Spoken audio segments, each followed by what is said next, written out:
ನನ್ನ ಹೆಸರು ರೇವತಿ. ತಂದೆ ತಾಯಿಗೆ ನಾನೊಬ್ಳೆ ಮಗಳು. ನನ್ನನ್ನು ತುಂಬಾ ಮುದ್ದಾಗಿ ಸಾಕಿದ್ರು. ಆದ್ರೆ ತಾಯಿ ಇಲ್ಲದೆ ಇರೋ ನನಗೆ ನನ್ನ ತಂದೆನೇ ನನಗೆ ನನ್ನ ಪ್ರಪಂಚವಾಗಿದ್ರು. ತಾಯಿ ಇಲ್ಲ ಅನ್ನೋ ನೋವು ಆಗ್ಬಾರದು ಅಂತ ಹೇಳಿ ನನ್ನ ತಂದೆ ನನ್ನನ್ನ ಅವರ ಪ್ರಾಣಕ್ಕಿಂತ ಹೆಚ್ಚಾಗಿ ನನ್ನನ್ನ ನೋಡ್ಕೊಂಡ್ರು. ನನ್ನ ಬೇಕು ಬೇಡಗಳಿಂದ ಹಿಡಿದು ನನ್ನ ಆಸೆ ಆಕಾಂಕ್ಷೆಗಳನ್ನೆಲ್ಲ ಪೂರೈಸ್ತಿದ್ರು. ಕಾರು, ಬಂಗಲೆ, ಆಡು ಕಾಡು ಅಂತ ಎಷ್ಟೆಲ್ಲ ಇದ್ರು. ಆದ್ರೆ ನನಗ ಆ ಸುಖಕ್ಕಿಂತ ನನ್ನ ತಂದೆಯ ಪ್ರೀತಿಯೇ ಮುಖ್ಯವಾಗಿತ್ತು. ಭವಿಷ್ಯ ನನ್ನ ತಂದೆಯ ಆ ಪ್ರೀತಿಯೇ ನನಗೆ ತಾಯಿ ಇಲ್ಲದೇ ಇದ್ರು ನಾನು ಬದುಕೋದಕ್ಕೆ ಸ್ಫೂರ್ತಿ ಆಯ್ತು ಅನ್ಸುತ್ತೆ. ಕಾಲ ಕಳೆದ ಹಾಗೆ ನಾನು ಕೂಡ ಬೆಳೀತಾ ಬಂದೆ. ಯಾವ ವಿಷಯದಿಂದ ನಾನು ಭಯ ಬೀಳ್ತಿದ್ನೋ ಕೊನೆಗೂ ಆ ಕ್ಷಣ ಬಂದು ಬಿಟ್ಟಿತು. ನನ್ನ ಓದು ಮುಗಿದ ತಕ್ಷಣ ಅಪ್ಪ ಶ್ರೀಮಂತರ ಮನೆಗೆ ಕೊಟ್ಟು ನನ್ನನ್ನ ಅದ್ಧೂರಿಯಾಗಿ ಮದುವೆ ಮಾಡಿದ್ರು. ನಾನು ಗಂಡನ ಮನೆಗೆ ಹೋಗುವಾಗ ಕೂಡ ನನ್ನ ತಂದೆ ನನ್ನನ್ನ ತಬ್ಬಿಕೊಂಡು ಕಣ್ಣೀರು ಹಾಕುತ್ತಾ, ಅತ್ತೆ ಮನೆ ಅನ್ನೋದು ಹೆಣ್ಣಿಗೆ ತಾಯಿ ಮನೆ ಇದ್ದ ಹಾಗೆ. ಆ ಮನೆಗೆ ಯಾವತ್ತು ಕೆಟ್ಟ ಹೆಸರು ಬರೋ ಹಾಗೆ ನಡೆದುಕೊಳ್ಬೇಡಮ್ಮ. ಹಾಗಂತ ಹೇಳಿ ನನ್ನಿಂದ ದೂರ ಆಗ್ಬೇಡ. ನಿನಗೆ ತಾಯಿ ಇಲ್ಲದೆ ಇದ್ರು ನಿನ್ನ ಪ್ರತಿಯೊಂದು ಕಷ್ಟದಲ್ಲಿ ನಾನ್ ಜೊತೆಯಾಗಿ ನಿಲ್ತೀನಿ ಎಂದು ಹೇಳಿ ನನಗೆ ಸಾಂತ್ವನ ಹೇಳಿ ಕಳಿಸಿದ್ರು. ಇದೇ ರೀತಿ ನನ್ನ ತಂದೆ ಜೀವನ ಪೂರ್ತಿ ನನ್ನ ಜೊತೆ ಹೀಗೆ ಇರ್ಲಿ ಅನ್ನೋದು ನನ್ನ ಆಸೆಯಾಗಿತ್ತು. ಆದರೆ ಎಲ್ಲವೂ ನಾವಂದುಕೊಂಡ ಹಾಗೆ ನಡೆಯುತ್ತೆ ಅನ್ನೋದು ನನ್ನ ಭ್ರಮೆಯಾಗಿತ್ತು.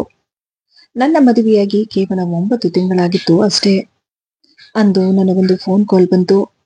ಅಪ್ಪನ ಕಡೆ ಸಂಬಂಧಿಕರೊಬ್ಬರು ನನಗೆ ಫೋನ್ ಮಾಡಿ, ಅಮ್ಮ ರೇವತಿ, ನಿಮ್ಮ ತಂದೆ ತುಂಬಾ ಸೀರಿಯಸ್ ಆಗಿದ್ದಾರೆ, ಬೇಗ ಬಂದುಬಿಡು ಎಂದಾಗ ಅವರು ಹೇಳಿದ ಮಾತನ್ನು ಕೇಳಿ ಒಂದು ಕ್ಷಣಕ್ಕೆ ನಾನು ಅಲ್ಲಿ ಕುಸಿದು ಬಿದ್ದ ಹಾಗಾದೆ. ತಕ್ಷಣವೇ ಫೋನನ್ನ ಕಟ್ ಮಾಡಿ ಅಪ್ಪನ ಬಳಿ ಹೋಗಿ ನೋಡಿದಾಗ ಮನೆಯೆಲ್ಲ ಜನ ತುಂಬಿರುವುದನ್ನ ನೋಡಿ ನನಗೆ ಇನ್ನಷ್ಟು ಗಾಬರಿ ಶುರುವಾಯ್ತು. ಮನೆಯ ಒಳಗೆ ಹೋಗಿ ನೋಡಿದಾಗ ಅಪ್ಪನ ಮೇಲೆ ಬಿಳಿ ಬಟ್ಟೆ ಹಾಕಿರುವುದನ್ನ ನೋಡಿ ಒಂದು ಕ್ಷಣಕ್ಕೆ ನನ್ನ ಹೃದಯವೇ ಒಡೆದು ಹೋದ ಹಾಗಾಗೋಯ್ತು. ನನ್ನ ಮನಸ್ಸು ಅಪ್ಪನನ್ನ ನೋಡಿ ಜೋರಾಗಿ ಕಿರಿಚಬೇಕನ್ನಿಸ್ತಿತ್ತು. ಆದ್ರೆ ನನಗೆ ಸದ್ದೆ ಬರದ ಹಾಗಾಗೋಯ್ತು. ದುಃಖದಿಂದ ನನಗೆ ಏನು ಮಾತಾಡೋದಕ್ಕೆ ಕೂಡ ಆಗುತ್ತಿರ್ಲಿಲ್ಲ. ಒಂದೇ ಸಮನೆ ಕಣ್ಣೀರು ಬರಲು ಶುರುವಾಯ್ತು. ಕೊನೆಗೂ ಅಪ್ಪ ನನ್ನ ಬಿಟ್ಟು ಹೋದ್ರು. ಅಪ್ಪನನ್ನ ಕಳೆದುಕೊಂಡು ನಾನು ಒಂಟಿಯಾಗಿ ಹೋಗಿದ್ದೆ. ಅಪ್ಪ ಇಲ್ಲದ ಮನೆ ಮೌನವಾಗಿ ಹೋಗಿತ್ತು. ಅಪ್ಪ ಹೇಳುತ್ತಿದ್ದ ಪ್ರತಿಯೊಂದು ಮಾತು ನನಗೆ ನೆನಪಿಗೆ ಬರ್ತಿತ್ತು. ಈಗಲೂ ನನಗೆ ನೆನಪಿದೆ. ಮನೆಯ ಪೇಪರ್ಸ್ ಎಲ್ಲ ನನ್ನ ಕೈಗೆ ಕೊಟ್ಟು, ಅಮ್ಮ ರೇವತಿ, ನನಗೂ ವಯಸ್ಸಾಗ್ತಾ ಬರ್ತಿದೆ. ನಾನು ಎಷ್ಟು ದಿನ ಇರ್ತೀನೋ ಏನೋ ಗೊತ್ತಿಲ್ಲ. ಈ ಮನೆನ ನಿನ್ನ ಹೆಸರಿಗೆ ಬರ್ತಿದ್ದೇನೆ. ನಾನು ಹೋದ್ಮೇಲೆ ಇದು ನಿನ್ನ ಜವಾಬ್ದಾರಿ ಅಂತ ಹೇಳಿದ ಆ ಮಾತು ನನಗೆ ಇಷ್ಟು ಬೇಗ ನಿಜವಾಗುತ್ತೆ ಅಂತ ನಾನು ಅಂದುಕೊಂಡಿರ್ಲಿಲ್ಲ. ಅಪ್ಪ ಹೋದ ಮೇಲೆ ಎಲ್ಲೋ ಒಂದು ಕಡೆ ನನ್ನ ಗಂಡ ನನ್ನ ಜೊತೆಯಲ್ಲಿದ್ರು. ಆದರೆ ನನ್ನ ಮನಸ್ಸು ಮಾತ್ರ ಖಾಲಿ ಅನಿಸ್ತಿತ್ತು. ಹೀಗೆ ದಿನಗಳು ಯಾವಾಗ ತಿಂಗಳಾಯ್ತು ಗೊತ್ತಿಲ್ಲ. ತಿಂಗಳುಗಳು ವರ್ಷಗಳಾಗ್ತಾ ಬಂತು. ಎಲ್ಲವೂ ನಾರ್ಮಲ್ ಆಗಿ ನಡೀತಾ ಬಂತು. ನನ್ನ ಮದುವೆಯಾಗಿ 7 ವರ್ಷಗಳಾಗ್ತಾ ಬಂತು. ಕಾಲ ಅನ್ನೋದು ನಮ್ಮ ಮನಸ್ಸಿಗೆ ಆದ ಗಾಯವನ್ನು ಮಾಯವಾಗಿಸುವ ಹಾಗೆ ಮಾಡುತ್ತೆ ಅಂತ ನಾನು ಅಂದುಕೊಂಡಿದ್ದೆ. ಆದ್ರೆ ಮದುವೆಯಾಗಿ 7 ವರ್ಷವಾದ್ರೂ ನನಗೆ ಮಕ್ಕಳಿಲ್ಲ ಅನ್ನೋ ಕೊರಗು ಕಾಡಲು ಶುರುವಾಯ್ತು. ಮನೆಗೆ ಬಂದವರೆಲ್ಲ ಇದರ ಬಗ್ಗೆ ಮಾತಾಡೋದಕ್ಕೆ ಶುರು ಮಾಡಿದ್ರು. ಅತ್ತೆ ಕೂಡ ಇದೇ ವಿಷಯಕ್ಕೆ ಒಂದು ರೀತಿ ಚುಚ್ಚು ಹಾಗೆ ಮಾತಾಡೋದಕ್ಕೆ ಶುರು ಮಾಡಿದ್ರು. ಇದನ್ನೆಲ್ಲ ನೋಡಿದ ನನ್ನ ಗಂಡನಿಗೂ ಒಂದು ರೀತಿ ಮುಜುಗರವಾಗ್ತಿತ್ತು. ಅವರು ನನ್ನ ಬಳಿ ಬಂದು, ನೋಡು ರೇವತಿ, ನನಗೆ ಗೊತ್ತಿರುವ ಒಬ್ಬ ಸ್ಪೆಷಲಿಸ್ಟ್ ಡಾಕ್ಟರ್ ಇದ್ದಾರೆ, ಹೋಗ್ಬಿಟ್ಟು ಬರೋಣ ಎಂದಾಗ ನಾವಿಬ್ರು ಸೇರಿ ಆ ಡಾಕ್ಟರ್ ಬಳಿ ಹೋದ್ವಿ. ನಮ್ಮನ್ನ ಚೆಕಪ್ ಮಾಡಿದ ಮೇಲೆ ನಮ್ಮಿಬ್ಬರ ರಿಪೋರ್ಟ್ ಅನ್ನ ನೋಡಿದ ಡಾಕ್ಟರ್ ಹೇಳಿದ್ರು, ನನ್ನ ಗಂಡನಾದ ಶ್ರೀಧರ್ ರಿಪೋರ್ಟ್ ನಾರ್ಮಲ್ ಆಗಿದೆ. ಆದ್ರೆ ನಿಮ್ಮ ರಿಪೋರ್ಟ್ನಲ್ಲಿ ನೀವು ತಾಯಿಯಾಗೂ ಚಾನ್ಸೇ ಇಲ್ಲ ಎಂದಾಗ ಅವರು ಹೇಳಿದ ಆ ಮಾತನ್ನು ಕೇಳಿ ನಾನು ನನ್ನ ಗಂಡ ಒಂದು ಕ್ಷಣಕ್ಕೆ ಕುಗ್ಗಿ ಹೋದ್ವಿ. ಅಲ್ಲಿಂದ ನನ್ನ ಗಂಡ ನನ್ನ ಜೊತೆ ದಾರಿಯುದ್ದಕ್ಕೂ ಏನು ಮಾತನಾಡದೆ ಮೌನವಾಗಿಬಿಟ್ಟಿದ್ರು. ಆಸ್ಪತ್ರೆಯಿಂದ ಮನೆಗೆ ಹೋದ ನಮಗೆ ಅತ್ತೆ ಹಾಗೂ ನಾದಿನಿ ಇದರ ಬಗ್ಗೆ ಕೇಳೋದಕ್ಕೆ ಶುರು ಮಾಡಿದ್ರು. ಆಗ ನನ್ನ ಗಂಡ, ಅಮ್ಮ, ಇದೆಲ್ಲ ನಮ್ಮ ಕೈಯಲ್ಲಿಲ್ಲ, ಆ ದೇವರ ಇಚ್ಛೆ ಏನಿದೆಯೋ ಗೊತ್ತಿಲ್ಲ, ಇದರ ಬಗ್ಗೆ ಇನ್ನೇನು ಕೇಳಬೇಡ ಎಂದು ಹೇಳಿ ಸುಮ್ಮನಾದ್ರು. ಆದರೆ ಎಲ್ಲೋ ಒಂದು ಕಡೆ ಅತ್ತೆಗೆ ನಮಗೆ ಮಕ್ಕಳಾಗೋದಿಲ್ಲ ಅನ್ನೋದು ಅರ್ಥವಾಗ್ತಿತ್ತು. ದಿನಗಳು ಕಳೆದ ಹಾಗೆ ಇದರ ಬಗ್ಗೆ ಎಲ್ಲರಿಗೂ ಗೊತ್ತಾಗಲು ಶುರುವಾಯ್ತು. ಬರ್ತಾ ಬರ್ತಾ ಅತ್ತೆಯ ನಡವಳಿಕೆನೇ ಬದಲಾಗ್ತಾ ಬಂತು. ಅಂದು ಮನೆಯಲ್ಲಿ ಎಲ್ಲರೂ ರಾತ್ರಿ ಊಟ ಮಾಡುವಾಗ ಅತ್ತೆ ಹೇಳಿದ್ರು, ಮಕ್ಕಳಾಗದಿದ್ದ ಮೇಲೆ ಗಂಡ್ಸಾಗಿ ಮಕ್ಕಳಿಲ್ಲ ಅನ್ನೋ ಪಟ್ಟನ ಕಟ್ಕೊಂಡು ನೀನು ಹೀಗೆ ಇದ್ಬಿಟ್ಯಾ, ನಮಗೂ ಮೊಮ್ಮಕ್ಕಳ ಆಸೆ ಇದ್ದೇ ಇರುತ್ತೆ ಎಂದಾಗ ನನ್ನ ಗಂಡ ಏನು ಮಾತನಾಡಬೇಕು ಅಂತ ಗೊತ್ತಾಗದೆ ಅಲ್ಲಿಂದ ಎದ್ದು ರೂಮಿಗೆ ಬಂದ್ಬಿಟ್ರು. ಮದುವೆಯಾದಾಗಿನಿಂದ ಎಷ್ಟು ಚೆಕಪ್ಗಳನ್ನ ಮಾಡಿಸಿದ್ರು ಎಲ್ಲಾ ಕಡೆನೂ ಮಕ್ಕಳಾಗೋದಿಲ್ಲ, ನಾನು ತಾಯಿಯಾಗೋ ಚಾನ್ಸೇ ಇಲ್ಲ ಅಂತ ಹೇಳ್ತಿದ್ರು. ನನ್ನ ಗಂಡನ ಬಳಿ ನಾನು ಮಾತನಾಡ್ತಾ, ರೀ, ಹೇಗೂ ನಮಗೆ ಮಕ್ಕಳಾಗೋದಿಲ್ಲ, ಯಾವ್ದಾದ್ರೂ ಒಂದು ಮಗುನ ದತ್ತು ತಗೊಳ್ಳೋಣ ಎಂದೆ. ಅದಕ್ಕವರು, ನೋಡು ರೇವತಿ, ನನಗೆ ಎಷ್ಟು ಆಸ್ತಿ ಇದೆ ಅನ್ನೋದು ನಿನ್ಗೂ ಗೊತ್ತು. ಅದಕ್ಕೆ ನನ್ನ ಮಗನೇ ವಾರಸ್ದಾರನಾಗ್ಬೇಕು. ಅಷ್ಟಕ್ಕೂ ಮಕ್ಕಳಾಗೋದು ಇರೋದಕ್ಕೆ ತೊಂದರೆ ಇರೋದು ನಿನ್ನಲ್ಲಿ, ನನ್ನಲ್ಲಲ್ಲ ಎಂದಾಗ ಅವರ ಮಾತನ್ನು ಕೇಳಿ ನಾನು ಇನ್ನಷ್ಟು ಕುಗ್ಗೋದೆ. ನನ್ನಲ್ಲಿದ್ದ ಧೈರ್ಯ ಕೂಡ ಕಳೆದು ಹೋಯ್ತು.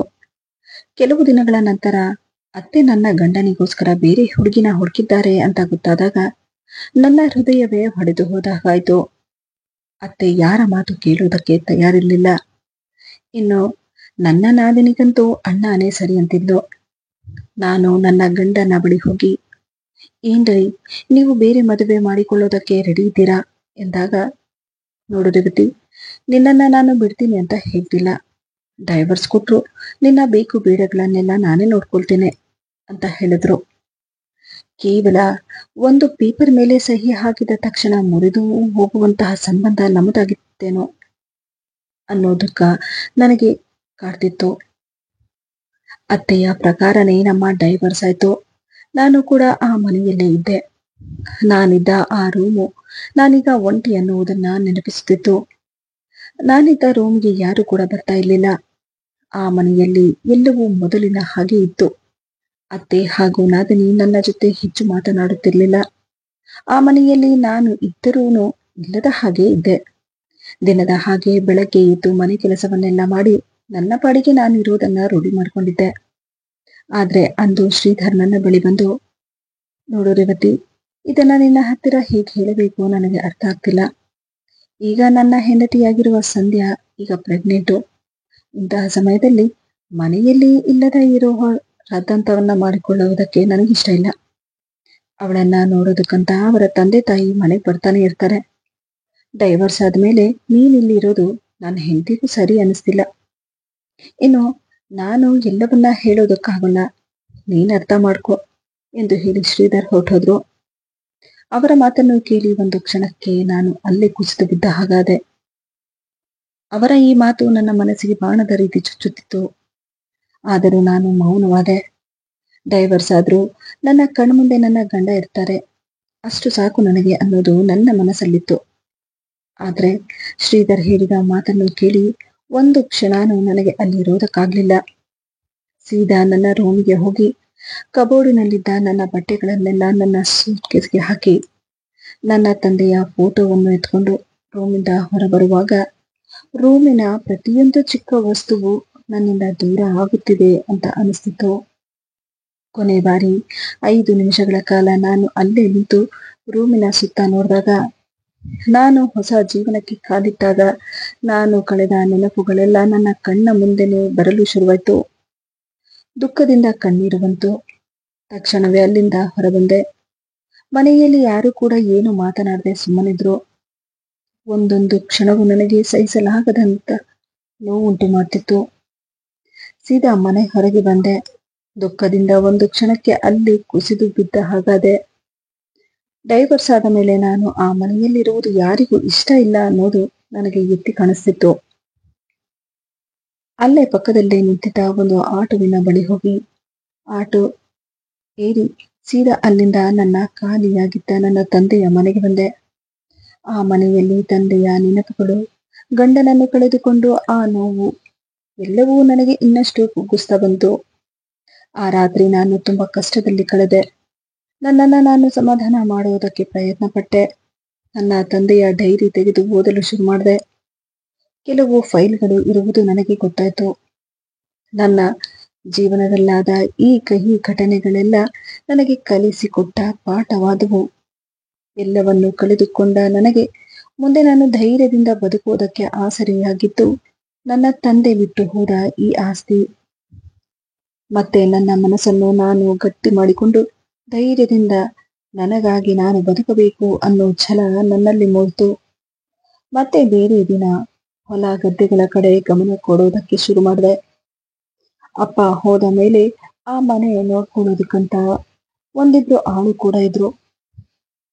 ಅದರಲ್ಲಿ ವಯಸ್ಸಾದ ಒಬ್ಬರು ರಂಗಣ್ಣ ಅನ್ನುವಾತ ನನ್ನ ಮದುವೆಯ ಮುಂಚೆಗಿಂತಲೂ ನಮ್ಮ ಮನೆಯಲ್ಲಿ ಕೆಲಸ ಮಾಡ್ತಿದ್ರು.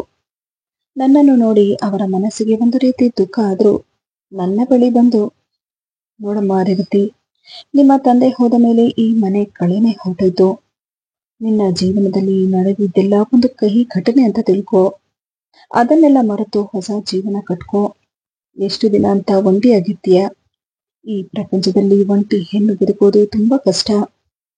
ಯಾವುದಾದ್ರೂ ಒಳ್ಳೆ ಸಂಬಂಧ ನೋಡಿ ಮದುವೆ ಮಾಡ್ಕೊಂಡ್ರೆ ಸುಖವಾಗಿರ್ಬೋದು ಎಂದಾಗ ಅವರ ಮಾತಿಗೆ ನಾನು ನಗುತ್ತಾ, ರಂಗಣ್ಣ, ಮದುವೆ ಅನ್ನೋದು ಒಂದೇ ಸಲ ಆಗೋದು. ಜೀವನ ಪೂರ್ತಿ ಆಗುವಷ್ಟು ನೋವುಗಳನ್ನ ಅನುಭವಿಸ್ಬಿಟ್ಟಿದ್ದೀನಿ. ಮತ್ತೆ ನಾನು ಆ ತಪ್ಪನ್ನ ಮಾಡೋದಿಲ್ಲ ಎಂದು ಹೇಳಿ ಸುಮ್ಮನಾದೆ. ಆದರೆ ಎಲ್ಲೋ ಒಂದು ಕಡೆ ನನಗೆ ಒಂಟಿತನ ಕಾಡ್ತಾನೆ ಇತ್ತು. ಹೀಗೆ ಒಂದು ದಿನ ರಾತ್ರಿ ತಂಪು ಗಾಳಿಯಲ್ಲಿ ಹೊರಬಂದು ನಿಂತಾಗ ಅಲ್ಲಿ ಮಕ್ಕಳು ಆಡುತ್ತಿರುವುದನ್ನ ನೋಡಿದೆ. ಆ ಮಕ್ಕಳ ಮುಗ್ಧ ಮನಸ್ಸು, ಅವರ ಆಟ, ಇದೆಲ್ಲವೂ ಎಲ್ಲೋ ಒಂದು ಕಡೆ ನನ್ನ ಮನಸ್ಸಿಗೆ ತಾಕುವಂತಿತ್ತು. ಆ ಕ್ಷಣವೇ ನಾನು ಒಂದು ನಿರ್ಧಾರವನ್ನ ತಗೊಂಡೆ. ಬೇರೆ ದಿನವೇ ನಾನು ನನ್ನ ಮನಸ್ಸಿನಿಂದ ಒಂಟಿತನವನ್ನ ದೂರ ಮಾಡಬೇಕು ಅಂತ ಹೇಳಿ ಒಂದು ಅನಾಥಾಶ್ರಮಕ್ಕೆ ಹೋದೆ. ಆದ್ರೆ ಆ ದಿನ ಪ್ರತಿದಿನದ ಹಾಗಿರ್ಲಿಲ್ಲ. ನನ್ನ ಮನಸ್ಸಿನಲ್ಲಿ ಒಂದು ರೀತಿ ಕುತೂಹಲವಿತ್ತು, ಆದ್ರೆ ಅದು ಭಯವಾಗಿರ್ಲಿಲ್ಲ. ಈಗ ನನಗೆ ಯಾರು ಹಿಂದಕ್ಕೆ ಎಳೆಯುವವರಿರ್ಲಿಲ್ಲ. ಎಷ್ಟೋ ರಾತ್ರಿಗಳು ನಾನು ನಿದ್ದೆ ಇಲ್ಲದೆ ಕೊರಗಿರುವುದುಂಟು. ಇದೆಲ್ಲ ಘಟನೆಗಳಿಂದ ನನ್ನ ಮನಸ್ಸಿನಲ್ಲಿ ಒಂದೇ ಒಂದು ಪ್ರಶ್ನೆ ಕಾಡ್ತಿತ್ತು, ನನ್ನ ಜೀವನ ಇಷ್ಟೇನಾ ಅನ್ನೋದು. ಧೈರ್ಯ ಮಾಡಿ ಕೊನೆಗೂ ನಾನು ಅನಾಥಾಶ್ರಮಕ್ಕೆ ಹೋದೆ. ಚಿಕ್ಕದಾದ ಆ ಅನಾಥಾಶ್ರಮದ ಗೋಡೆಗಳಲ್ಲಿ ಮಕ್ಕಳ ಕೈ ಗುರುತು, ಮಕ್ಕಳ ಆಡುತ್ತಿರುವ ಆ ನಗು ಮುಖಗಳು, ಇದನ್ನೆಲ್ಲ ನೋಡಿ ನನ್ನ ಮನಸ್ಸಿಗೆ ಒಂದು ರೀತಿ ಸಂತಸ. ಗೇಟಿನ ಬಳಿ ಹೋದ ನನಗೆ ಅಲ್ಲಿದ್ದ ಆ ಹೆಣ್ಣು ಗೇಟ್ನ ತೆಗೆದು ತಕ್ಷಣ ನನ್ನ ಹೆಸರನ್ನ ಕೇಳಿದಾಗ ನಾನು ಮೌನದಿಂದ ಏನು ಮಾತನಾಡದೆ, ನನಗೊಂದು ಮಗು ಬೇಕು, ನಾನು ದತ್ತು ತಗೊಳ್ತೀನಿ. ಆಕೆ ಮುಗುಳ್ನಗುವಿಂದ ಒಳಗೆ ಬನ್ನಿ ಎಂದರು. ಆಶ್ರಮದ ಒಳಗೆ ಹೋದ ನನ್ನ ಕಣ್ಣಿಗೆ ಆಡುತ್ತಿದ್ದ ಮಕ್ಕಳ ಮಧ್ಯೆ ಒಂಟಿಯಾಗಿ ಮೂಲೆಯಲ್ಲಿ ಕುಳಿತಿದ್ದ ಆ ಮಗು ನನ್ನ ಕಣ್ಣಿಗೆ ಬಿದ್ದ ತಕ್ಷಣ ನಾನು ಆತನ ಬಳಿ ಹೋಗಿ ಅವನನ್ನ ಮಾತನಾಡಿಸ್ತಾ, ನಿನ್ನ ಹೆಸರೇನು? ವಿನೇಶ್ ಎಂದ. ಆಗ ನಾನು, ಯಾಕೆ ನೀನು ಒಬ್ನೇ ಕೂತಿದ್ಯಾ? ಇಲ್ಲಿ ಇಷ್ಟು ಮಕ್ಕಳು ಆಟ ಆಡ್ತಿದ್ದಾರೆ, ಗೊತ್ತಿಲ್ಲ ಎಂದಾಗ ಅವನನ್ನು ನೋಡಿ ನನ್ನ ಮನಸ್ಸು ಒಂದು ಹಳೆ ನೆನಪು ಆದ ಹಾಗಾಯ್ತು. ಬಹುಶಃ ನನ್ನ ಹಾಗೆ ಇವನು ಕೂಡ ಎಲ್ಲವನ್ನು ಕಳೆದುಕೊಂಡಿದ್ದಾನೇನೋ ಅನಿಸ್ತಿತ್ತು. ಆ ಕ್ಷಣವೇ ನಾನು ಇವನನ್ನೇ ದತ್ತು ತಗೊಳ್ಬೇಕು ಅನ್ನೋ ನಿರ್ಧಾರವನ್ನ ಮಾಡಿದೆ. ಹೀಗೆ ಒಂದೆರಡು ದಿನ ಬರೋದಕ್ಕೆ ಶುರು ಮಾಡಿದೆ. ಅವನ ಜೊತೆ ಸ್ನೇಹ ಬೆಳೀತು. ಹೀಗೆ ಕೆಲವು ಡಾಕ್ಯುಮೆಂಟ್ಸ್ ರೆಡಿ ಮಾಡ್ತಾ ಕೆಲವು ಡಾಕ್ಟರ್ ಚೆಕಪ್ಗಳಾದವು. ಅವನು ಕೂಡ ನನ್ನ ಜೊತೆ ಕ್ಲೋಸ್ ಆದ. ನನಗೆ ಪ್ರೀತಿಯಿಂದ ಆಂಟಿ ಅಂತ ಕರೀತಿದ್ದ. ಕೊನೆಗೂ 15 ದಿನಗಳ ನಂತರ ನಾನು ಅವನನ್ನ ನಮ್ಮ ಮನೆಗೆ ಕರೆದುಕೊಂಡು ಬಂದೆ. ಅವನನ್ನ ನೋಡಿ ನಮ್ಮ ಮನೆ ಕೆಲಸದವರೆಲ್ಲ ಆಶ್ಚರ್ಯಪಟ್ರು. ಅಕ್ಕಪಕ್ಕದವರೆಲ್ಲ ಹಲವಾರು ರೀತಿ ಆಡಿಕೊಳ್ಳೋದಕ್ಕೆ ಶುರು ಮಾಡಿದ್ರು. ಆದರೆ ಅದಕ್ಕೆಲ್ಲ ನಾನು ತಲೆ ಕೆಡಿಸ್ಕೊಳ್ಳದೆ ಅವನಿಗೋಸ್ಕರ ಚಿಕ್ಕದಾದ ಒಂದು ರೂಮ್ ರೆಡಿ ಮಾಡಿಸಿದೆ. ಅವನಿಗೆ ಇಷ್ಟವಾದ ಪ್ರತಿಯೊಂದು ಆಟ ಸಾಮಾನುಗಳನ್ನ ತರಿಸಿದೆ. ಮೊದಲು ಅವನು ಮೌನವಾಗಿ ಇದ್ದ. ಹೊರಗಡೆ ಬಂದು ಮರದ ಕೆಳಗೆ ತನ್ನ ಪಾಡಿಗೆ ತಾನು ಕುಳಿತು ಮೌನವಾಗಿದ್ದ. ಇದನ್ನು ನೋಡಿದ ನಾನು, ಏನ್ ಯೋಚನೆ ಮಾಡ್ತಾ ಇದ್ದೀಯಾ? ನನ್ನ ಮುಖವನ್ನು ನೋಡಿ ನನ್ನ ತಂದೆ ತಾಯಿ ನನ್ನ ಹುಡುಕ್ತಾರ ಎಂದಾಗ ಅವನ ಮಾತಿಗೆ ನನ್ನ ಹತ್ರ ಯಾವುದೇ ರೀತಿ ಉತ್ತರ ಇರಲಿಲ್ಲ. ಅದಕ್ಕೆ ನಾನು ಅವನ ತಲೆಯನ್ನು ಸವರುತ್ತಾ, ಅದು ನನಗೆ ಗೊತ್ತಿಲ್ಲಪ್ಪ, ಆದ್ರೆ ಅವರಿಗೆ ನೀನು ಸಿಕ್ಕಿದ್ರೆ ಒಬ್ಬ ಮಗ ಸಿಗ್ತಾನಷ್ಟೆ, ಆದ್ರೆ ನನಗೆ ನೀನು ನನ್ನ ಪ್ರಪಂಚವಾಗಿದ್ಯಾ ಎಂದಾಗ ನನ್ನನ್ನು ನೋಡಿ ಮುಗುಳ್ನಗ್ದ. ಅಂದಿನಿಂದ ಅವನು ನನ್ನ ಪ್ರಪಂಚವಾಗ್ಬಿಟ್ಟಿದ್ದ.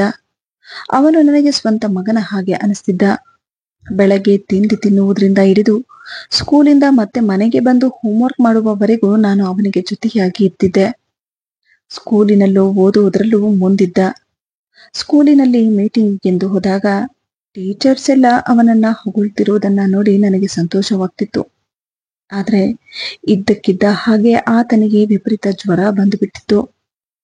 ಅವನನ್ನು ನಾನು ನನ್ನ ಮಡಿಲಿನಲ್ಲೇ ಮಲಗಿಸಿಕೊಂಡು ತಲೆ ಮೇಲೆ ಕರ್ಚೀಫ್ ಇಡುತ್ತಿದ್ದಾಗ ಔಷಧಿ ಕೊಟ್ಟು ಮಲಗಿಸಿದೆ.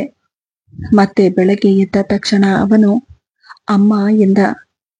ಅವನ ಈ ಮಾತು ಕೇಳಿ ನನ್ನ ಕಣ್ಣಲ್ಲಿ ಸಂತೋಷದ ಕಣ್ಣೀರು ಬಂತು. ತಕ್ಷಣವೇ ನಾನು ಅವನನ್ನ ತಬ್ಬಿಕೊಂಡೆ. ಈಗ ನನಗೆ ಯಾವ ಸಂಬಂಧದ ಅವಶ್ಯಕತೆಯೂ ಇಲ್ಲ ಅನಿಸ್ತಿತ್ತು. ನನಗೆ ನನ್ನ ಮಗ ಸಿಕ್ಕಿದ. ಪ್ರಪಂಚ ಏನೇ ಹೇಳಲಿ, ಅವನು ನನ್ನ ಮಗ, ನಾನವನ ತಾಯಿ. ಇದೇ ನನ್ನ ಪ್ರಪಂಚವಾಗಿ ಬಿಟ್ಟಿತ್ತು. ಹೀಗೆ 1 ವರ್ಷ ಹೇಗೆ ಕಳೀತು ಹೋಗುತ್ತೋ ಗೊತ್ತೇ ಆಗ್ಲಿಲ್ಲ. ದಿನಗಳು ಕಳೆದ ಹಾಗೆ ವಿನೇಶ್ ಕೂಡ ಮನೆಗೆ ಅಡ್ಜಸ್ಟ್ ಆಗ್ತಾ ಬಂದ. ಹೀಗೆ ಒಂದು ದಿನ ಅವನು ನನ್ನ ಬಳಿ ಬಂದು, ಇಷ್ಟು ದೊಡ್ಡ ಮನೆ, ಇಷ್ಟು ದಿನದಿಂದ ನೀವು ಒಬ್ರೇ ಹೇಗಿದ್ದೀರಾ? ಜೊತೆಗೆ ತೋಟ ಬೇರೆ ಇದೆ, ಇದನ್ನೆಲ್ಲ ಮುಂದೆ ಏನ್ ಮಾಡ್ತೀರಾ ಎಂದಾಗ ನಾನು ಮುಗುಳ್ನಗುತ್ತಾ, ಇದೆಲ್ಲ ನನ್ನ ತಂದೆ ಬಿಟ್ಟು ಹೋಗಿರೋದು. ಇಷ್ಟು ಚಿಕ್ಕ ವಯಸ್ಸಿಗೆ ನಿನಗ್ ಯಾಕೆ ಅಂತ ಯೋಚನೆ ಬಂತು? ನೋಡು, ನಿನ್ನ ಗಮನವೆಲ್ಲ ಓದೋ ಕಡೆ ಇರಬೇಕು, ಇದ್ರ ಬಗ್ಗೆ ತಲೆ ಕೆಡಿಸ್ಕೊಳ್ಬೇಡ ಎಂದೆ. ಆದರೆ ಅಂದಿನಿಂದ ಮನೆಯಲ್ಲಿ ಒಂದು ರೀತಿಯ ಬದಲಾವಣೆ ಶುರುವಾಯ್ತು. ನನ್ನ ತಂದೆ ಉಪಯೋಗಿಸುತ್ತಿದ್ದ ಗಡಿಯಾರ, ಅದು ನನ್ನ ತಂದೆಯ ನೆನಪೆಂದು ಹೇಳಿ ಅವರ ಫೋಟೋ ಬಳಿ ಇಟ್ಟಿದ್ದೆ. ಆದರೆ ಅದು ಮಾಯವಾಗಿತ್ತು. ಭವಿಷ್ಯ ನಾನು ಎಲ್ಲಾದ್ರೂ ಮರೆತು ಇಟ್ಟು ಬಿಟ್ಟಿದ್ದೇನೇನೋ ಅಂದುಕೊಂಡು ನಾನು ಸುಮ್ಮನಾದೆ. ಆದ್ರೆ ಇದಾದ 3 ದಿನಕ್ಕೆ ತೋಟದ ತರಕಾರಿ ಮಾರಿ ದುಡ್ಡನ್ನ ತಂದು ನಾನು ಶೋಕೇಶ್ ಬಳಿ ಇಟ್ಟಿದ್ದೆ. ಅದರಲ್ಲಿ ಒಂದು ಸ್ವಲ್ಪ ದುಡ್ಡು ಕಾಣೆಯಾಗಿತ್ತು. ಯಾಕೋ ಇಲ್ಲೂ ನನಗೆ ಏನು ಅರ್ಥ ಆಗ್ತಿರ್ಲಿಲ್ಲ. ಲೆಕ್ಕಾಚಾರದಲ್ಲೇನಾದ್ರೂ ಹೆಚ್ಚು ಕಮ್ಮಿ ಮಾಡಿರ್ತೀನಿ ನಾನೇ ಅಂದುಕೊಂಡು ಸುಮ್ಮನಾದೆ. ನನ್ನ ಮನೆಯಲ್ಲಿ ಕೆಲಸ ಮಾಡುವವರು ಕೂಡ ಇಂಥ ಕೆಲಸ ಮಾಡೋದಿಲ್ಲ ಅನ್ನೋದು ನನಗೆ ಗೊತ್ತಿತ್ತು. ಮನೆಯಲ್ಲಿ ಏನಾಗ್ತಿದೆ ಅನ್ನೋದು ನನಗೆ ಅರ್ಥ ಆಗ್ತಿರ್ಲಿಲ್ಲ. ಎಷ್ಟೋ ಸಲ ವಿನೇಶ್ ಕೂಡ ನನ್ನ ರೂಮಿಗೆ ಬರ್ತಿದ್ದ. ಆದ್ರೆ ಅವನು ನನ್ನ ರೂಮಿಗೆ ಬಂದಾಗಲೆಲ್ಲ ಏನು ಎತ್ಕೊಳ್ತಿರ್ಲಿಲ್ಲ. ಮತ್ತಿದೆಲ್ಲ ಹೇಗಾಗ್ತಿದೆ ಅನ್ನೋದು ನನಗೆ ಅರ್ಥ ಆಗ್ತಿರ್ಲಿಲ್ಲ. ಇದನ್ನೆಲ್ಲ ಕಂಡಿಡಿಯಲೇಬೇಕು ಅಂತ ಹೇಳಿ ಹೀಗೆ ಒಂದು ದಿನ ನಾನು ದೇವರ ಮನೆಯಲ್ಲಿ ಇಟ್ಟಿದ್ದ ನನ್ನ ತಂದೆಯ ಫೋಟೋ ಬಳಿ 5,000 ದುಡ್ಡನ್ನ ಇಟ್ಟು ಫೋನಿನಲ್ಲಿ ಮಾತಾಡ್ತಾ ಮನೆಯಿಂದ ಹೊರಗೆ ಬಂದೆ. ನಾನು ಸಂಜೆಯಾಗುವವರೆಗೂ ಕಾದು ಸಂಜೆ ಪೂಜೆ ಮಾಡುವಾಗ ದೇವರ ಫೋಟೋ ಬಳಿ ಹೋಗಿ ನೋಡಿದಾಗ ಆ ದುಡ್ಡಿರ್ಲಿಲ್ಲ. ಅಲ್ಲಿಗೆ ನನ್ನ ಅನುಮಾನ ಕೂಡ ನಿಜವಾಯ್ತು. ಆದರೆ ನಾನು ವಿನೇಶ್ನ ಹತ್ರ ಕೇಳೋದಕ್ಕೆ ಮುಂದೆ ಬರಲಿಲ್ಲ. ಯಾಕಂದ್ರೆ ಮತ್ತೆ ಇದರಿಂದ ಅವನು ಎಲ್ಲಿ ಸುಳ್ಳು ಹೇಳೋದನ್ನ ಕಲಿತಾನೋ, ಅವನೆಲ್ಲಿ ತಪ್ಪು ದಾರಿ ಹಿಡಿತಾನೋ ಅನ್ನೋದು ನನ್ನ ಮನಸ್ಸಲ್ಲಿತ್ತು. ಹೇಗೆ ಅವನನ್ನ ಅರ್ಥ ಮಾಡಿಸೋದು? ಅವನನ್ನ ಬೈದು ತಿಳಿಸ್ಬೇಕಾ ಅಥವಾ ಹೊಡಿಬೇಕಾ ಅಥವಾ ಕಾದು ನೋಡೋಣ ಅನ್ನೋದು ನನ್ಗೆ ಅರ್ಥ ಆಗ್ತಿರ್ಲಿಲ್ಲ. ಹಾಗಾಗಿ ನಾನು ಅವನ ಹತ್ರ ಏನು ಕೇಳದೆ ಸುಮ್ಮನಾದೆ. ದಿನೇ ದಿನೇ ಮನೆಯಲ್ಲಿ ಯಾವ ವಸ್ತುಗಳು ಕಳ್ಳತನ ಆಗ್ತಿದೆಯೋ ಅನ್ನೋದನ್ನ ನಾನು ಲೆಕ್ಕ ಹಾಕ್ತಾ ಬಂದೆ. ಅಡುಗೆ ಮನೆಯಲ್ಲಿದ್ದ ಕೆಲವು ಬೆಳ್ಳಿಯ ಪಾತ್ರೆ, ನನ್ನ ರೇಷ್ಮೆ ಸೀರೆ, ಇದೆಲ್ಲ ಕಳ್ಳತನವಾದಾಗ ನನಗೆ ವಿನೇಶ್ ಮೇಲೆ ಇದ್ದ ಅನುಮಾನ ನಿಜವಾಯ್ತು. ಇದನ್ನೆಲ್ಲ ನೋಡಿದ ನನಗೆ ನನ್ನನ್ನು ನೋಡಿ ಆಡಿಕೊಳ್ಳುತ್ತಿದ್ದ ಜನರ ಮಾತು ಕೂಡ ನಿಜವಾಗ್ತಿದ್ಯಾ ಅಥವಾ ನಾನು ಮತ್ತೆ ತಪ್ಪು ಮಾಡ್ತಾ ಇದ್ದೀನಾ ಅನ್ನೋದು ನನಗೆ ಅರ್ಥ ಆಗ್ತಿರ್ಲಿಲ್ಲ. ಹೀಗೆ ಒಂದು ದಿನ ವಿನೇಶ್ ಸ್ಕೂಲಿನಿಂದ ಲೇಟಾಗಿ ಬಂದ. ಕೇಳಿದಕ್ಕೆ ಎಕ್ಸ್ಟ್ರಾ ಕ್ಲಾಸ್ ತಗೊಳ್ತಿದ್ದಾರೆ ಎಂದ. ಆದ್ರೆ ಯಾವುದೇ ಟೆಸ್ಟ್ ಆಗ್ಲಿ ಎಕ್ಸಾಮ್ ಆಗ್ಲಿ ಇಲ್ಲದೆ ಇದ್ಮೇಲೆ ಎಕ್ಸ್ಟ್ರಾ ಕ್ಲಾಸ್ ಹೇಗೆ ಬಂತು? ಅವನ ಮಾತನ್ನು ಕೇಳಿ ನಾನು ಕೂಡ ಸುಮ್ಮನಾದೆ. ಬೇರೆ ದಿನ ನಾನು ಅವನು ಸ್ಕೂಲ್ ಬಿಡೋದಕ್ಕಿಂತ ಮುಂಚೆನೆ ಸ್ಕೂಲ್ನ ಬಳಿ ಹೋದೆ. ಸ್ಕೂಲಿಂದ ಹೊರಬಂದವನು ಅಲ್ಲಿಂದ ಸೀದಾ ಪಕ್ಕದ ಬೀದಿಯಲ್ಲಿ ಸೀದಾ ಒಳಗಡೆ ಹೋದ. ಅವನಿಗೆ ಗೊತ್ತಿಲ್ಲದೆ ನಾನು ಕೂಡ ಅವನನ್ನ ಹಿಂಬಾಲಿಸ್ತಾ ಬಂದೆ. ಅವನು ಅಲ್ಲಿ ಹಳೆ ಪಾತ್ರೆ ಮಾರುವ ಅಂಗಡಿಯ ಒಳಗೆ ಹೋಗಿ ಅವನ ಬ್ಯಾಗ್ನಿಂದ ಪೇಪರ್ ಸುತ್ತಿರುವ ವಸ್ತುಗಳನ್ನ ಆ ಮನುಷ್ಯನಿಗೆ ಕೊಟ್ಟ. ನಾನು ದೂರದಿಂದ ನೋಡುತ್ತಿದ್ದೆ. ಆದರೆ ನನಗೆ ಸರಿಯಾಗಿ ಏನು ಕಾಣಿಸ್ಲಿಲ್ಲ. ಅದರಲ್ಲಿ ಭವಿಷ್ಯ ಮನೆಯಿಂದ ಕಳ್ಳತನ ಮಾಡುತ್ತಿದ್ದ ಬೆಳ್ಳಿ ಸಾಮಾನು ಇರೋ ಹಾಗೆ ಅನಿಸ್ತಿತ್ತು. ಆದರೆ ಅದನ್ನ ಮಾರಿ ಅವನು ದುಡ್ಡನ್ನ ತಗೊಂಡಿಲ್ಲ. ಅದರ ಬದಲು ಅವನು ಅಲ್ಲಿಂದ ಬೇರೆ ವಸ್ತುಗಳನ್ನ ತಗೊಂಡು ಮತ್ತೆ ಆ ಅಂಗಡಿಯಿಂದ ಹೊರಗೆ ಬಂದು ಅಲ್ಲಿ ನಿಂತಿದ್ದ ಬಸ್ಸಿಂದ ಆ ಪಾರ್ಸಲ್ ಕೊಟ್ಟು ಕಳಿಸ್ದ. ಅದನ್ನು ನೋಡಿ ನನಗೆ ಆಶ್ಚರ್ಯವಾಯ್ತು.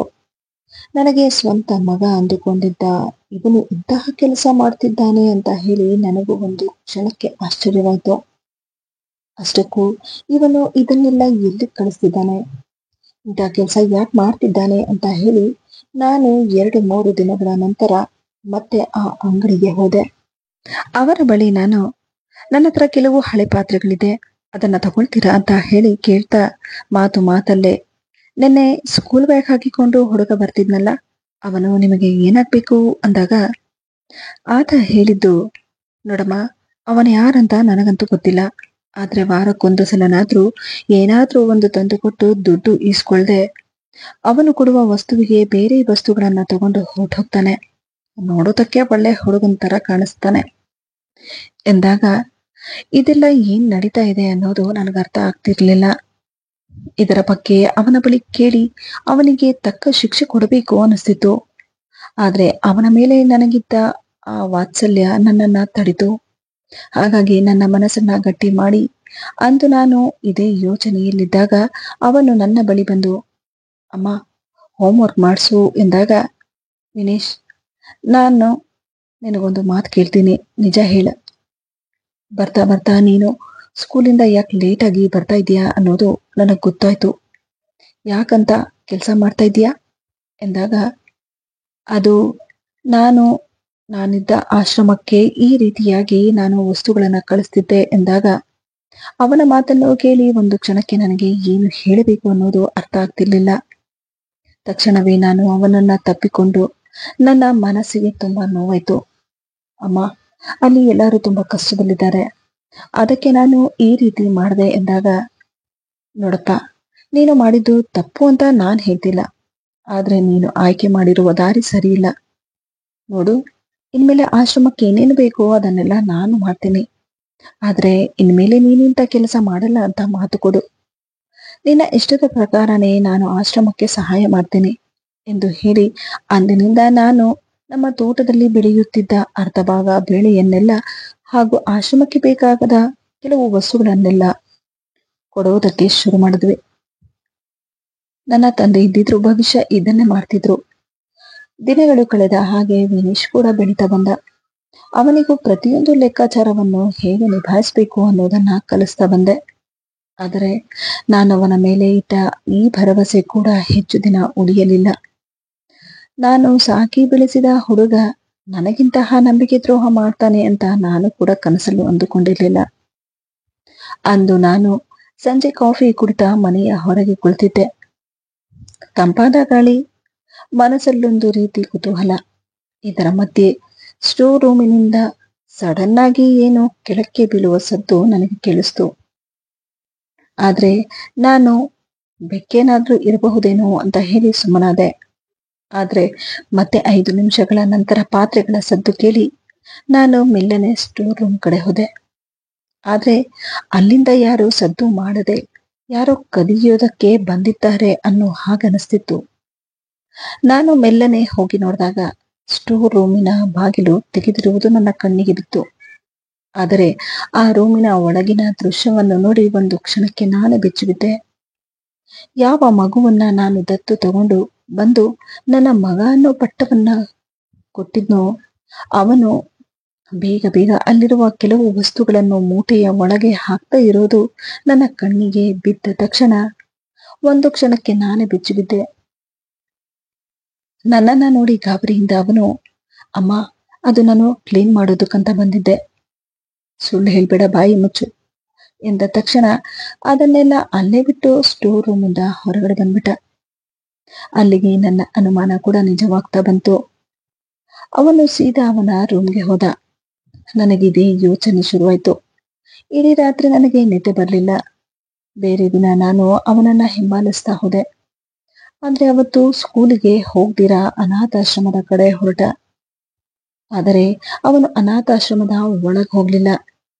ಅಲ್ಲೇ ಪಕ್ಕದಲ್ಲೇ ಇರುವ ಒಂದು ಪಾಳು ಬಿತ್ತಿರುವ ಮನೆಯ ಒಳಗೆ ಹೋಗಿದ್ದನ್ನ ನೋಡಿ ನಾನು ಅಲ್ಲಿಗೆ ಹೋಗಿ ನೋಡಿದಾಗ ಅಲ್ಲಿಯ ಆ ದೃಶ್ಯವನ್ನ ನೋಡಿ ಒಂದು ಕ್ಷಣಕ್ಕೆ ನಾನೇ ನಿಂತಲ್ಲಿ ಕುಸಿದು ಬಿದ್ದ ಹಾಗಾದೆ. ಯಾಕಂದ್ರೆ ಆ ಚಿಕ್ಕದಾದ ಮನೆಯಲ್ಲಿ ಮೂರ್ನಾಲ್ಕು ಹುಡುಗರು ಕದ್ದಿರುವ ಕೆಲವು ವಸ್ತುಗಳನ್ನ ಒಬ್ಬ ದೊಡ್ಡ ಮನುಷ್ಯನ ಮುಂದೆ ಇಟ್ಟಿರುವುದನ್ನ ನನ್ನ ಕಣ್ಣಿಗೆ ಬಿತ್ತು.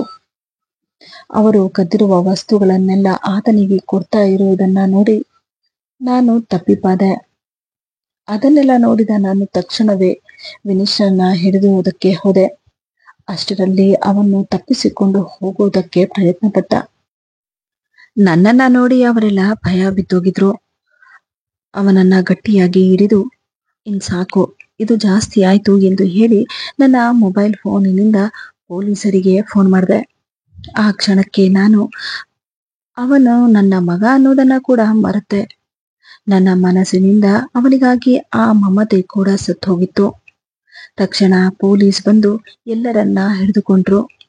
ಆದರೆ ವಿಚಾರಣೆಯ ವೇಳೆ ಆ ಮನುಷ್ಯ ಹೇಳಿದ್ದನ್ನು ಕೇಳಿ ಒಂದು ಕ್ಷಣಕ್ಕೆ ನಾನು ಬೆಚ್ಚಿಬಿದ್ದೆ. ಅನಾಥ ಮಕ್ಕಳರನ್ನೆಲ್ಲ ಹಿಡಿದುಕೊಂಡು ಬಂದು ಕಳ್ಳತನದ ಟ್ರೈನಿಂಗ್ ಕೊಡ್ತಾ ಇದ್ದ ಇವರದು ದೊಡ್ಡದೊಂದು ಗ್ಯಾಂಗ್ ಇದೆ. ಶ್ರೀಮಂತರನ್ನು ನೋಡಿ ಅಂತಹ ಅವರ ಮನೆಗೆ ಇವರನ್ನ ಕಳಿಸಿ ಕಳ್ಳತನ ಮಾಡಿಸುವುದು ಇವರ ಕೆಲಸ ಎಂದು ನನಗೆ ಗೊತ್ತಾಗಿ ನಾನೇ ಬೆಚ್ಚಿಬಿದ್ದೆ. ವಿನೇಶನನ್ನು ಕರೆದುಕೊಂಡು ಬಂದು ನನ್ನ ಮುಂದೆ ನಿಲ್ಲಿಸಿದ್ರು. ಅವನು ಗಾಬರಿಯಿಂದ ನಿಂತಿದ್ದ. ನನ್ನನ್ನು ನೋಡಿ ಅಮ್ಮ, ನನ್ನ ಕ್ಷಮಿಸು ಎಂದ. ನನ್ನನ್ನ ಅಮ್ಮ ಅಂತ ಕರಿಬೇಡ ಎಂದೆ.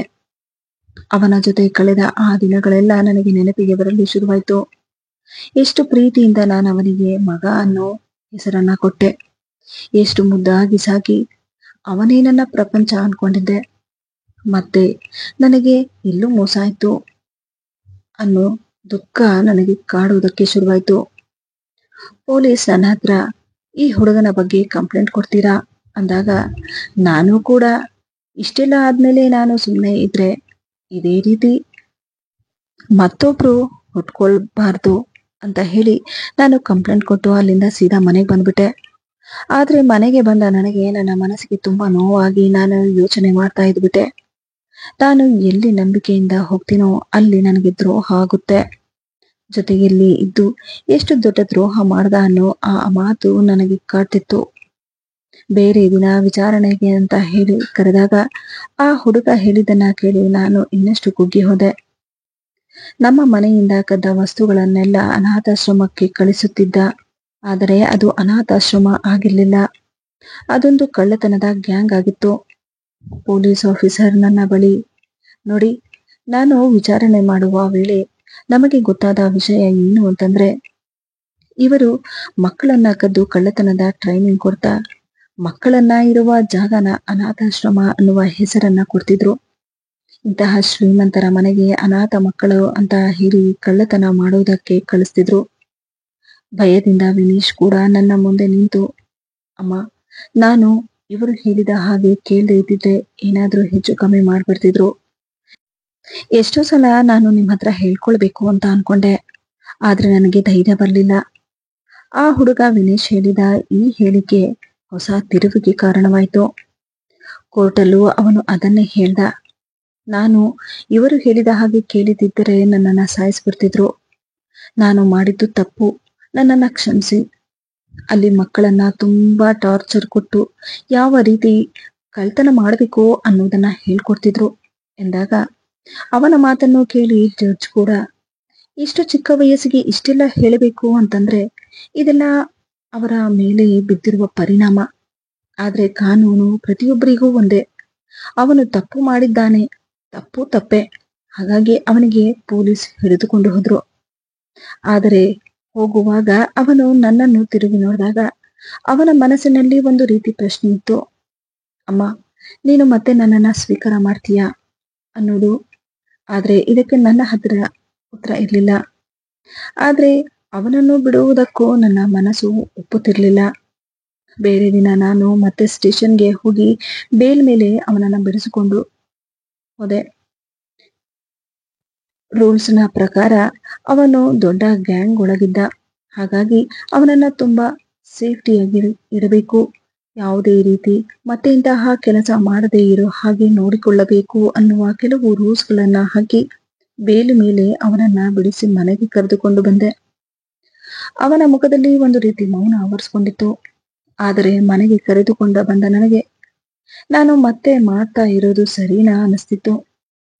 ಆದರೆ ಎಲ್ಲೋ ಒಂದು ಕಡೆ ಅವನ ಜೊತೆ ನನಗೆ ತಾಯಿಯ ಬಂಧ ಬೆಳೆದು ಬಿಟ್ಟಿತು. ಹಾಗಾಗಿ ಮತ್ತೆ ನಾನು ಧೈರ್ಯ ಮಾಡಿ ಸೆಕ್ಯೂರಿಟಿಯ ಜೊತೆಗೆ ಅವನಿಗೆ ಸ್ಕೂಲಿಗೆ ಕಳಿಸ್ತಿದ್ದೆ. ಯಾಕಂದ್ರೆ ಒಂದು ಸಲ ತಪ್ಪು ಹೆಜ್ಜೆ ಇಟ್ಟ ಮೇಲೆ ಅವನ ಇಡೀ ಜೀವನವೇ ಹಾಳಾಗ್ಬಿಡುತ್ತೆ. ಜೀವನ ಪೂರ್ತಿ ಅವನನ್ನು ಪ್ರಪಂಚ ತಪ್ಪಾಗಿಯೇ ಕಾಣುತ್ತೆ. ಹಾಗಾಗಿ ಅದರಿಂದ ಹೊರ ತಂದು ಅವನನ್ನ ಒಳ್ಳೆ ಮನುಷ್ಯನಾಗಿ ಮಾಡಬೇಕು ಅನ್ನೋದು ನನ್ನ ಗುರಿಯಾಗಿತ್ತು. ನನ್ನ ಮನೆಗೆ ಕರೆದುಕೊಂಡು ಬಂದೆ. ನನ್ನ ಮನೆಗೆ ಅವನನ್ನು ಕರೆದುಕೊಂಡು ಬಂದ ಮೇಲೆ ನಾನು ಅವನ ಹತ್ರ ಮಾತಾಡ್ತಾ, ನೋಡು, ಇದು ನಿನ್ನ ಹೆಸರಲ್ಲ. ನಿನ್ನ ಹೆಸರನ್ನ ನೀನೇ ಸಂಪಾದನೆ ಮಾಡಬೇಕು. ಅದು ಒಳ್ಳೆಯದಾಗಿರ್ಬೇಕು ಅಥವಾ ಕೆಟ್ಟದಾಗಿರ್ಬೇಕು, ಅದನ್ನ ನೀನೇ ನಿರ್ಧಾರ ಮಾಡು. ಇನ್ಮೇಲೆ ನಿನ್ನ ಜೀವನ ಹೇಗೆ ಬದುಕಬೇಕು ಅನ್ನೋದನ್ನ ನೀನು ನಿರ್ಧಾರ ಮಾಡಬೇಕು ಎಂದೆ. ಅದರ ಪ್ರಕಾರವಾಗಿ ಪ್ರತಿದಿನ ನಾನು ಕೂಡ ಅವನ ಮೇಲೆ ಗಮನವಿಡ್ತಿದ್ದೆ. ಇದರಿಂದಾಗಿ ಅವನು ಶಿಸ್ತನ್ನು ಪಾಲಿಸುವುದಕ್ಕೆ ಶುರು ಮಾಡ್ದ. ಇದನ್ನೆಲ್ಲ ಬಿಟ್ಟು ನನ್ನ ಜೊತೆ ಕೂಡ ಒಳ್ಳೆಯ ರೀತಿಯಲ್ಲಿ ಇರೋದಕ್ಕೆ ಶುರು ಮಾಡ್ದ. ಕಾಲ ಕಳೆದ ಹಾಗೆ ಬೆಳೀತಾ ಬಂದ. ಆದರೆ ಎಲ್ಲೋ ಒಂದು ಕಡೆ ನನ್ನ ಮನಸ್ಸಿನಲ್ಲಿ ಭಯವಿತ್ತು. ಮತ್ತೆ ಇವನು ಎಲ್ಲಿ ಇದೇ ದಾರಿನ ಹಿಡಿತಾನೆ ಅನ್ನೋದು. ಬರ್ತಾ ಬರ್ತಾ ಅವನ ಹಳೆ ಬುದ್ಧಿನೆಲ್ಲ ಬಿಡುತ್ತಾ ಬಂದ. ನನ್ನ ಪ್ರತಿಯೊಂದು ಕೆಲಸದಲ್ಲೂ ಕೈ ಜೋಡಿಸ್ತಿದ್ದ. ಸ್ಕೂಲಿನಲ್ಲೂ ಒಳ್ಳೆ ಮಾರ್ಕ್ಸ್ಗಳನ್ನ ತರೋದಕ್ಕೆ ಶುರು ಮಾಡ್ದ. ಕಾಲ ಕಳೆದ ಹಾಗೆ ಬೆಳೀತಾ ಬಂದ. ಕೊನೆಗೂ ಅವನ ಕನಸನ್ನು ಕೂಡ ನನಸಾಗಿಕೊಂಡ. ಅವನ ಇಷ್ಟದ ಪ್ರಕಾರ ನಾನಿದ್ದ ಹಳ್ಳಿಯಲ್ಲಿ ಒಂದು ಸ್ಕೂಲನ್ನ ಕಟ್ಟಿಸಿದೆ. ಅದರಲ್ಲಿ ನನ್ನ ಮಗ ಕಷ್ಟಪಟ್ಟು ತನ್ನ ಓದನ್ನ ಮುಗಿಸಿ ಮಕ್ಕಳಿಗೆ ಪಾಠ ಮಾಡುವ ಅಧ್ಯಾಪಕನಾದ. ನಾನು ಪಟ್ಟ ಕಷ್ಟ ಬೇರೆ ಮಕ್ಕಳು ಪಡಬಾರದು ಅನ್ನೋದು ಅವನ ಇಚ್ಛೆಯಾಗಿತ್ತು. ಅದೇ ಪ್ರಕಾರ ನಾನು ಕೂಡ ಅವನಿಗೆ ಜೊತೆಯಾಗಿ ನಿಂತೆ. ಈಗ ಅವನನ್ನ ನನ್ನ ಮಗ ಅಂತ ಹೇಳಿಕೊಳ್ಳುವುದಕ್ಕೆ ನನಗೆ ಹೆಮ್ಮೆಯಾಗುತ್ತೆ.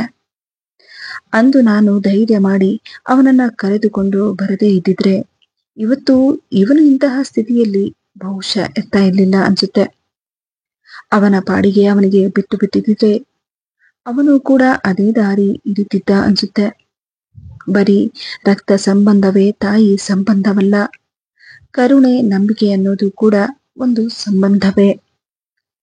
ಈ ವಿಡಿಯೋದಿಂದ ನಿಮಗೇನಾದರೂ ಉಪಯೋಗವಾದಲ್ಲಿ ವಿಡಿಯೋಗೊಂದು ಲೈಕ್ ಮಾಡಿ, ಆದಷ್ಟು ವಿಡಿಯೋಸನ್ನ ಶೇರ್ ಮಾಡಿ ಹಾಗೂ ನನ್ನ ಚಾನಲ್ ಸಬ್ಸ್ಕ್ರೈಬ್ ಮಾಡುವುದನ್ನ ಮರೆಯಬೇಡಿ.